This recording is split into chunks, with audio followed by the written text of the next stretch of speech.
Hi friends, నేను మీ స్వప్న విత్త. ఈరోజు మీ ముందుకు ఏం తీసుకొచ్చానంటే బాటిల్ గార్డ్ జ్యూస్ అంటే సోరకాయ జ్యూస్.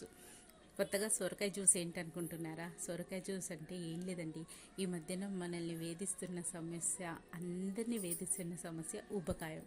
ఎవరికి చూసినా బుందింత పొట్టలేసుకొని ఎక్సర్సైజ్ చేయడం అది ఇది అవన్నీ చేసుకోవచ్చండి. అవన్నీ చేస్తూ కూడా ఈ బాటిల్ గార్డ్ జ్యూస్ తాగారంటే రిజల్ట్ ఎలా ఉంటుందంటే ఓన్లీ 15-20 డేస్లో మనకి రిజల్ట్ వచ్చేస్తుందండి. నేను విత్ ఎక్స్పీరియన్స్తో చెప్తున్నా. బాటిల్ గార్డ్ జ్యూస్ నేను డైలీ 1 గ్లాస్ తాగానండి. అది ఎలా చేసుకోవాలో ఇప్పుడు చెప్తాను. బాటిల్ గార్డ్ జ్యూస్ అంటే ఏం లేదండి, సొరకాయ ఉంటుంది కదా, సొరకాయ పొట్టు తీయాలి, చిన్న చిన్న ముక్కలుగా కట్ చేసి అందులో కొద్దిగా బెల్లం వేసుకొని, కొద్దిగా బెల్లం అంటే మంచి బెల్లం వేసుకోండి. బెల్లం వేసుకొని మిక్సీ పట్టేసుకొని గ్లాస్లో వేసుకొని ఒక ఒక హాఫ్ లెమన్ వేసుకొని తాగేశారంటే 15 డేస్లో 15 and 20